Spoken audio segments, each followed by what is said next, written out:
Hey YouTube, welcome back to Let Down Your Fear. Thank you for joining me for another video. I recognize it has been a few weeks since I filmed anything. For that, I apologize. As many of you know, this time of the year is extremely busy for most of us, both personally and professionally, and I'm certainly not immune to that.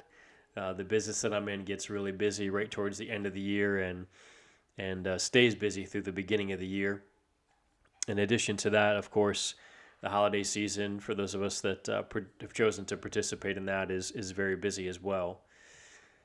This was my first Christmas as a former Jehovah's Witness, and I wanted to hop on to make a video a little bit about my experience with that. Um, just kind of reflect on it a little bit, some of the emotions that I experienced, and just share with you my thoughts on that. Secondarily, I wanted to continue to share some thoughts with you from a book I've introduced to you already, Rod Bennett's work, The Apostasy That Wasn't. This book continues to be eye-opening is an understatement for me. And I'm going to read you an excerpt from a page that deals specifically with Christmas. And it was something that, when I considered it, really made me feel a lot more comfortable as a Christian with observing it. So first of all, the personal. My first Christmas, a big deal. First of all, it is true what they say. It's extremely expensive. I understand, of course, it doesn't have to be, but as you can imagine, with three kids and it being our first Christmas, I think my wife and I really wanted to not go all out, but we wanted to really make it memorable for them. And of course, memories don't come specifically and only via gift giving, but it certainly doesn't help when you're dealing with kids. So we drove down to Florida. I was able to take off from work to be with her extended family for Christmas Eve and to go observe those services with them at church, which was really interesting. And, in a way, it kind of reminded me of the memorial. If you guys remember going to the memorial, it was a joyous time, but also kind of somber in a way, very serious in its presentation because it's a serious subject. And their Christmas Eve services were like that. The topic of Christ's birth being presented was done so very respectfully, and it was a really beautiful service. It was a candle lighting, and we sang hymns, and it was really nice about it is the whole point of it was just about Christ. There wasn't anything about organization or meeting attendance or governing body or anything like that. The messaging was just about Christ, about the fact that our Savior had been born, and what a momentous and joyous and an amazing thing that was for all of humanity. And that's certainly a message I can get behind because I believe in those things. Christmas Day was fantastic. We actually kind of did it twice, if you will. We had Christmas with some of April's family in the morning and then opened gifts again later in the day. The end of the day was really nice. My wife bought me a book of Christmas poems, and my daughters were kind of gathered around the lazy boy chair while I read some poems by the fire, and their attention didn't last real long, but it was a really nice moment. After Christmas Eve services, her extended family invited us back to their home, and they roped us into all of their Christmas traditions. And I gotta say, it was really a breath of fresh air. It was they were so warm and so welcoming. We had some fantastic discussions about the Bible and about the family and about how us leaving the religion had kind of impacted them. Interestingly enough, my wife's immediate family has not shared the fact that we are no longer practicing witnesses with anybody in the family. Obviously, my wife's extended family, they're aware of what's been going on and what's happened, but it hasn't been a topic of conversation for them at all, which I find really, really interesting. Anyway, so we went to their home after Christmas Eve services, and it was so nice. I remember telling my wife afterwards. Um, there was no alcohol, there was no drugs, there was no profanity. And I don't care if you want to partake in those things at all. But I just, walked away thinking, what a great group of people. It didn't get rowdy. It was just this is a beautiful evening spent together. My daughters got to meet some of their cousins that they haven't seen, some of them at all, and some of them not for a long time. And it was a beautiful night. I really, really enjoyed it. And then later on that evening with some of her other extended family, we had a huge meal together and opened presents again. And it was just it was a beautiful weekend. And, I had some really great conversations. The theme of the whole thing again was just about Christ. It was really simple and really beautiful. And I'm just feel so grateful that I've gotten to experience that. Now, moving forward, I think my wife and I kind of talked a little bit about it, and I think we're going to ease back a little bit as far as the gift giving is concerned next year. I really want to make sure that I raise my children to reflect on Christmas for the serious and joyful event that it is, and not lose sight of the real theme, which is Christ, and also to focus on giving and not receiving, which is, of course, what the whole point of Christmas really is. Christ arriving into our world so that he could give his life for us. And I think we honor him well by carrying on that pattern. So that's something we're going to try to figure out how to do next year. But overall, again, a fantastic weekend. I really enjoyed it. And I want to share with you now from Rod Bennett's book, one of the passages that really gave me pause and was eye-opening as I considered some of the positions that I held formerly as one of Jehovah's Witnesses. I don't know about you guys, but when I was a witness, I always felt very awkward talking about the holidays. I mean, I had tucked away in the back of my mind all of my bullet points, all of the things I knew I was supposed to say. Nobody knows Jesus' birthday. Jesus never told us to celebrate his birthday. He told us to commemorate his death. Christmas is obviously a pagan holiday, and the tree is pagan, and the star is pagan, and the mistletoe is pagan, right? So we all know the go-to explanations as to why we shouldn't do it. But I was always very uncomfortable with telling people that we didn't celebrate it, especially as a professed Christian. And I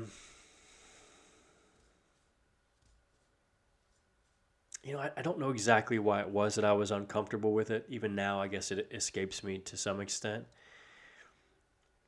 But from what I could observe of Christmas as an event, it seemed like a really beautiful time of year. The lights, the hot chocolate, the pajamas, the time together. I mean,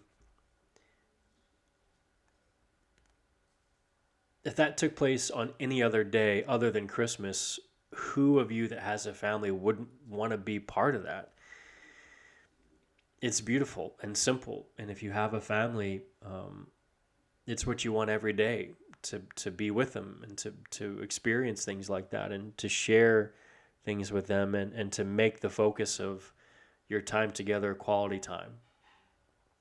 So for me, I always felt very awkward with that because I longed in a way to have those type of exchanges and experiences. But of course, because of the legalistic approach that the Watchtower took to Christmas, it was not an option for us. So I'm going to read to you from this book, The Apostasy That Wasn't, page 277. There's a footnote. And it goes something like this. Despite the common assertion that the date of Christmas was set where it is, in order to co-opt a pagan festival for Christ, there is a surprising amount of early evidence that December 25th really is the anniversary of the Nativity, or was believed to be so, at least by the early Christians. And I'm going to read that one more time, because this is a statement by a historical authority that really flies right in the face of one of my go-to bullet points as to why Christmas cannot be a Christian celebration, because Jesus wasn't born on December 25th, right? The sheep were out, right? How can you believe Jesus was born on December 25th? The sheep were outside. It's bitterly, frigidly cold in December in the United States. All right, one more time. Despite the common assertion that the date of Christmas was set where it is in order to co-opt a pagan festival for Christ, there is a surprising amount of early evidence that December 25th really is the anniversary of the Nativity, or was believed to be so, at least by the early Christians. Now, here's where I really start thinking deeply about that first bullet point of nobody knowing whether or not Christ's date of birth was December 25th. And I find myself asking, does it really matter?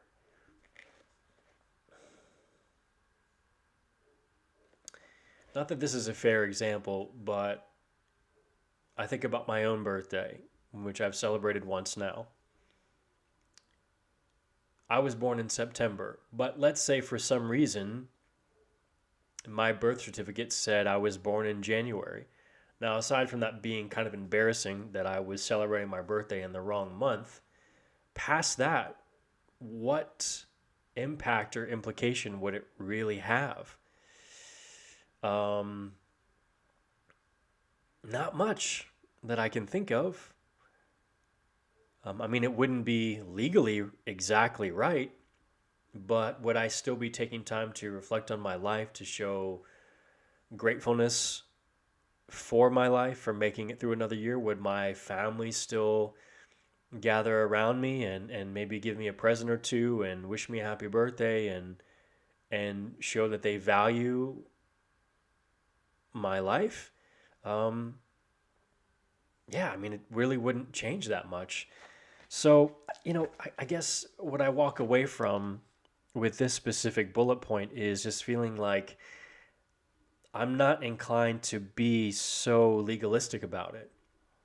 I think the most important thing we should be asking ourselves is not are we 100% sure that Jesus is born on December 25th, but are we observing the birth of Christ and reflecting on the value of his birth and what ultimately that meant for humanity, for mankind? Hippolytus of Rome, for instance, carrying on with the footnote, sorry, back to the paragraph. Sorry about that. Hippolytus of Rome, for instance, in a passage written more than 100 years before the ascension of Constantine, says straight up that the first advent of our Lord in the flesh, when he was born in Bethlehem, was December 25th, a Wednesday. Now, here's another interesting thing. Hippolytus of Rome says, in a passage written more than 100 years before the ascension of Constantine. Now, maybe I'm not remembering my former faith very well, but I seem to remember being taught that Constantine co-opted or, saddled pagan celebrations with the idea of December 25th as being Christ's birthday in order to kind of create a melting pot. This is saying that this tradition of Jesus being honored on December 25th predates the ascension of Constantine. There's something else to think about. Likewise, the Desposito Martyrum, a very old calendar of early martyrs, shows written under December 25th, quote, birth of Christ in Bethlehem of Judea, unquote. Pope Julius, who hosted Athanasius at Rome in the 350s, was asked to assign a date for the feast for the Church of Armenia. And he chooses in another set of records December 25th based on, quote, census documents brought by Titus to Rome. Both Tertullian and Justin Martyr refer in their 2nd century apologetic writings to these now lost census records in the Roman archives. As for the Feast of Christmas itself, it was certainly being celebrated in Rome by 354, but had not yet reached Constantinople in 379, when Gregory Nazianzen began sponsoring it there. Hence, almost universally, it has been concluded that the new date reached the east from Rome by way of the Bosphorus during the Great Anti-Arian Revival and by means of the Orthodox champions. It is true that the minor pagan feast of Sol Invictus was also set on December 25th, but this cult was the creation of the Emperor Aurelian in the year 274, and there is no mention of its winter festival until 80 years after that, meaning, of course, that the pagan holiday in question is far more likely to have been invented as a pagan alternative to Christmas rather than the other way around. For his part, John Chrysostom,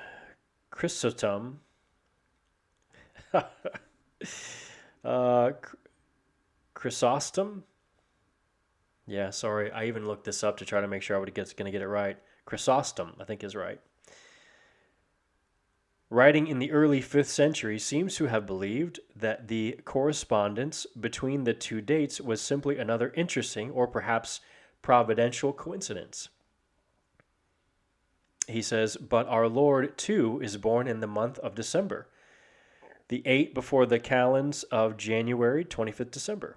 But they call it the birthday of the unconquered. Who indeed is so unconquered as our Lord? Or if they say that it is the birthday of the Son, he is the Son of justice. Chrysostom also believed that the rapid spread of Christmas in response to the Arian denials had been a miracle that proved the genuineness of the December date. Interesting.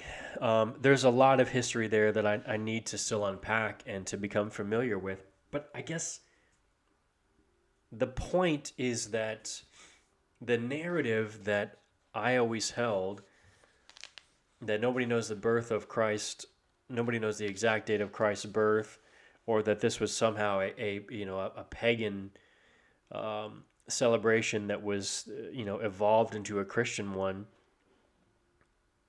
Really, there's a lot of holes in that as a concept, and I think the Watchtower never taught me this stuff. Never read any of this before. So for me, there's a lot of history there, a lot to be read and a lot to be studied. But when I read stuff like that, it makes me a lot more comfortable with the idea of celebrating Christmas. And there's a whole nother conversation to be had about the tree and the lights and the mistletoe and all that stuff. At the end of the day, everybody in the world is, I think, not a victim, but I'll use that word for the purpose of this, is a victim of pagan traditions. The days of the week, the days of the month, the name of the months, wearing a veil at a wedding rings. I mean, the list of things that have pagan origins is almost unending. But when you look at world history, when you look at Christian history, and you see that Christians very clearly have been celebrating Christmas and commemorating Christ's birth on December 25th for 1700 plus years, I start to feel like that is a heritage that I am comfortable being a part of. And certainly, if there are things about Christmas that had pagan origins, I feel like 1700 plus years of us celebrating those things make me comfortable with the idea that we have certainly claimed that holiday. And coming out of a group that is as legalistic and as precise and black and white as the Watchtower, it's really a welcome breath of fresh air to have some autonomy. You can have the opinion that a Christmas tree is pagan. I don't have the opinion that a Christmas tree is pagan. I celebrated my first Christmas and I didn't see a single pagan there. I mean, not to be silly, but the only people who were celebrating Christmas who had Christmas trees were Christians. And they were very, very much focused on the idea of making the theme of Christmas about Christ. So for me, again, there's so much more studying and reading I have to do, guys. I mean, I'm just sharing with you some of the cursory stuff that has made me feel okay with it. For me, I feel comfortable doing that. You know, I made a video a while back about not observing the Lord's evening meal, not taking the bread and the wine, and how much that bothered me. Now, you could make the argument, and it's fair to say that Christ never commanded us to celebrate his birth. Okay, that's fair. But I think there's a lot of things that Christians do as a matter of tradition or otherwise that aren't clear commandments in the Bible. Do we need to be, as autonomous human beings, commanded to do or not do every single thing that we may do or not do? To me, that feels a lot like the Mosaic Law. That feels a lot like the legalism of the Pharisees. And I'm not interested in that. So for me, having the freedom and the autonomy to say that Christmas for me is a profoundly important and deeply Christian holiday is a really beautiful thing to be able to say that. And I really enjoyed it. It was a beautiful celebration. And, when you look at the joy in the scriptures that surround the account of when Jesus was born, it certainly sounds like a party to me. Now, again, that's my opinion. You've got a multitude of angels singing and declaring the importance of Christ's birth. You have the Magi making the trip to deliver presents. You have all of them participating in this critically important narrative. And there's a lot of joy and a lot of celebration that's happening in the Bible surrounding that. So with that in mind, with Christian history in mind, my family and I have decided that we not only feel very comfortable with participating in the idea of Christmas, but that we feel as Christians the birth of Christ, whether it was on December 25th, on the 23rd, or it was January 15th, is something worth observing. And I think it's really interesting to go back and read some of the older material from the Watchtower and kind of its attitude about Christmas. It's also interesting to think that if you believe that Jesus selected the Watchtower Bible and Tract Society to be his one true religion on earth, they were still celebrating Christmas in 1919, 1918, 1919, when supposedly that happened. So I think those narratives don't really line up that well. If Christ is selecting a people who are participating in deeply, deeply pagan celebrations, I don't know what to say about that. Those two narratives don't really mesh up very well for me. But I wanted to hop on and share that. I promise I wouldn't make the video long. But again, guys, we've got to do our research. One of the most beautiful things I think, and I'll just say this in closing about leaving the organization, is my access to information now. What you recognize upon leaving is that everything has been controlled to a point where you will not read anything that the Watchtower doesn't want you to read or to understand. There will be no conflicting evidence or conflicting opinion presented to you. You are in a sterile environment where the organization, in my opinion, is doing its best to keep anything and everything that could contaminate that environment out. And the